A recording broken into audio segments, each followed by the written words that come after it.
Kuja kutazama miradi kwenye shule hii kama ambavyo tumesomewa taarifa kwamba miradi yetu ipo ya awamu ya kwanza ina bilioni 1 point kadhaa, lakini awamu ya pili tuko interest zaidi kuangalia miradi ya awamu ya pili ambayo tumepita pamoja, mmeiona kwa sababu tayari tumeshaanza tumeshaanza na force account. Ndio basi tuongeze speed. Nimeangalia program za kazi mlizonazo, nimeweka program ya kazi ya ili mradi. Kwa sababu haiwezekani mkao na program ya kazi moja kwenye majengo yote, kwa sababu majengo yako kwenye hatua tofauti tofauti na uwezo wa mjenzi yuko kwenye hatua tofauti tofauti.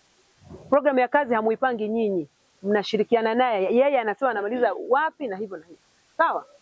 Hiyo ya tarehe 21 sikubali nao, labda kwa 21 kwa haya ambao bado hajaanza, ambao mnaenda kupambana nao, lakini kwa hawa wengine sioni sababu ya kufika tarehe 21. Sioni sababu. Vitu vyote ambavyo vinatakiwa kununuliwa mvinunue, viwe sahihi. Sawa? Au mafundi wanapokuja wasikwame kwa sababu ya vifaa kutokupatikana. Na mimi niwapongeze kwa kufanya maamuzi ya kufanya mradi kwa force account. Tunakuwa tunaogopa tu kwamba okay, mradi huu na bilioni ngapi? Hakuna kitu, yani tunaweza wakajenga watu kwa force account kwa haraka. Tena mngekuwa mmefanya maamuzi hayo mapema, sasa hivi tungekuwa tumeshamaliza mradi, wala singekuwa changamoto. Kwa hiyo sisi tunaona wakandarasi wa ndani ni bora tuendelee na force account. Kwa hiyo tutaendelea kushirikiana, mkiona mradi yani tuanze tu na force account moja kwa moja, kwa sababu experience imekuwa bad experience kwa wakandarasi. Tuanze tu na force account, tunaweza, yani hakuna shida. Usiwaze kusimamia, tunagawana hivyo hivyo kwa sababu tunajua maengineer ni wachache. Wewe ukileta utaalamu, mwalimu mmoja akashika jengo hili, mwingine akashika lile, mwingine akashika ile, kwa ajili ya kusimamia na kuharakisha na kuwasiliana kwa kadri ambavyo changamoto zinapatikana. Kwa hiyo mradi, kwa maana ya quality ya mradi ni nzuri. Ila endeleeni kuongeza spidi, yani spidi ya kazi. Walete mafundi. Mmesema wako sijui mmeenda kuwachukua wapi na gari. Waleteni hapo, wahimizeni walete mafundi. Kila eneo kuna mafundi wa kutosha.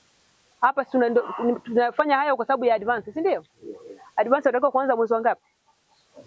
Mwezi wa 7. Sasa mnapoweka deadline za kuanzia tarehe 21, 28 kule, mnatuchelewesha kwa sababu hizo tarehe ni tarehe za kufanya usafi mule kwenye majengo ili watoto wetu wakija waweze kuingia humo. Kwa hiyo tunatarajia kupokea advance mwezi wa 7.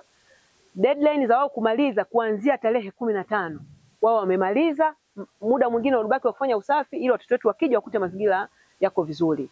Mbagala oye! Mbagala safi!